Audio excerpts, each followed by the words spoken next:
여러분 안녕하십니까, 진성호입니다. 문재인 대통령이 손석희 전 앵커 앞에서 분노를 삭히지 못하는 모습이 JTBC 영상을 탔습니다. 자, 손석희 전 앵커의 문재인 대통령 인터뷰 오늘 공개됐습니다. 1편입니다.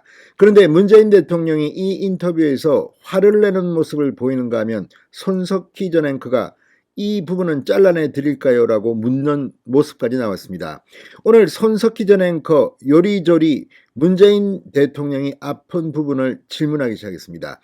그런데 문재인 대통령의 답변이 좀 의외였습니다. 마지막이라서 그런지 이제 아무것도 연연해 하지 않는다는 듯이 우리나라의 집값이 다른 나라 외국과 비교할 때 상대적으로 덜 올랐다고 말하는가 하면 윤석열 대통령 당선인의 조국 전 장관 수사 또는 한동훈 법무부 장관 후보자의 검수완박에 대한 반응들을 비판하면서 상당히 적개심을 보이는 듯한 그런 태도를 보이기도 했습니다. 오늘 이 인터뷰 방송은 JTBC로는 상당히 호재 같습니다. 지금 이 인터넷 기사 댓글 또는 인터넷 커뮤니티 SNS에는 이 손석희 전 앵커를 비판하는 친여 성향 이 국민들의 모습도 보였고, 또 일부에서는 손석희를 국민의 힘으로 보내자 이런 말까지 나올 만큼 지금 의외로 손석희 전 앵커의 날카로운 질문이 화제입니다. 문재인 대통령이 조금 이 인터뷰 방송에서 평정심을 잃은 게 아닌가 싶을 정도입니다. 자, 문재인 대통령 방금 전 방송된 JTBC 인터뷰에서 뭐라고 했을까요? 여러분도 들어보면 속이 좀 뒤집힐 겁니다. 진성호의 융단 폭격 시작합니다. 문재인 대통령을 융단 폭격합니다. 방송에 앞서 아직 진성호 방송의 구독자가 아니신 분은 붉은색 구독 버튼 눌러주십시오. 더 좋은 방송으로 보답하겠습니다. 문 대통령이 부동산값 폭등에 대해서 적어도 우리와 비슷한 수준의 나라에선 우리나라의 부동산값 상승폭이 가장 작은 편에 속한다고 주장했습니다. 자, 이거는 좀 뭐라고 해야 될까요? 자, 방금 전 JTBC가 방송한 대담 문재인의 5년에서 손석희 전 앵커의 좌담을 다뤘습니다. 손 특파원이 이 소득주도 성장으로 일정 부분 소득의 개선과 경제활동의 증가로 이어진 면이 있다고 하더라도 부동산값 폭등으로 자산의 격차가 벌어지는 바람에 가려졌다고 생각하지 않느냐고 묻자 문재인 대통령은 맞다면서도 부동산값 폭등, 그것을 분석하고 평가하는 분들도 함께 봐줘야 하는 것은 부동산값 상승이 전 세계적 현상이라는 것, 이렇게 주장했습니다. 그러면서 한국의 부동산값 상승폭은 세계에서 가장 작다. 그걸로 면피하겠다는 게 아니라 세계적인 시야까지 포함해서 봐야 한다고 주장했습니다. 자, 이걸 갖다가 지금 국민들 앞에서 말이라고 하는 겁니까? 부동산값 폭등, 특히 서울 지역의 집값 폭등은 역대 어느 정권보다 높았고 세계적으로 부동산값이 폭등했다 하더라도 이게 맞는 건지, 물론 이제 내일 팩트 체크를 해봐야겠지만 손석희 전 앵커조차도 받아들이는 입장에선 당혹스럽다. 다른 나라에 비해 부동산값 상승폭이 적었다고 하지만 현실에선 폭등세가 컸다. 영끌은 결과론적인 것이다. 이렇게 지적하기도 했습니다.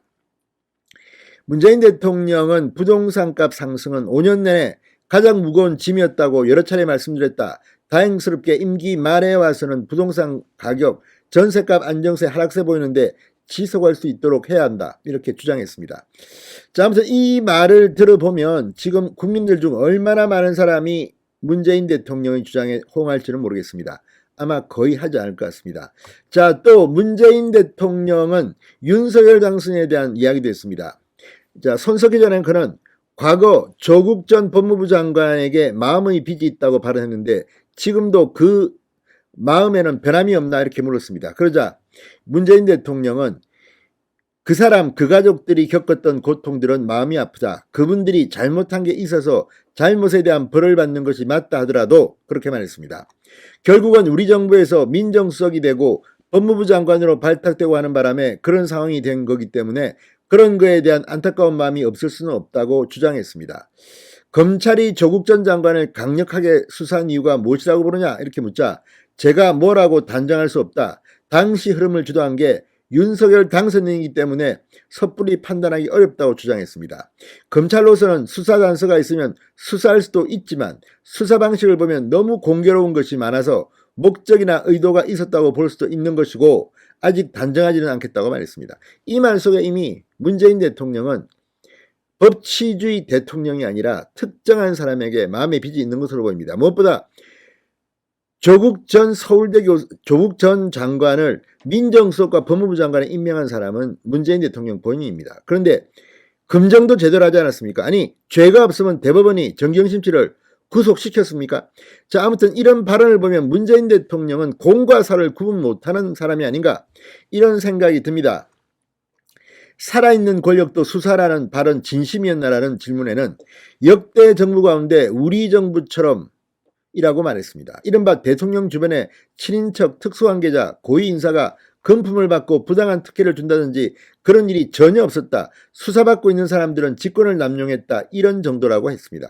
과연 그렇습니까? 금품을 받고도 감옥에 안 가고 봐준 사람이 혹시 없습니까? 아무튼 지금 문재인 대통령은 이런 발언을 보면 마지막까지도 반성을 모른다는 그런 참혹함이 느껴집니다.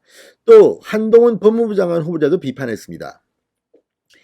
자, 문재인 대통령은 한동훈 후보자가 금수완박 법안이 반드시 저지되어야 한다고 말한 데 대해서 위험한 표현이라고 비판했습니다.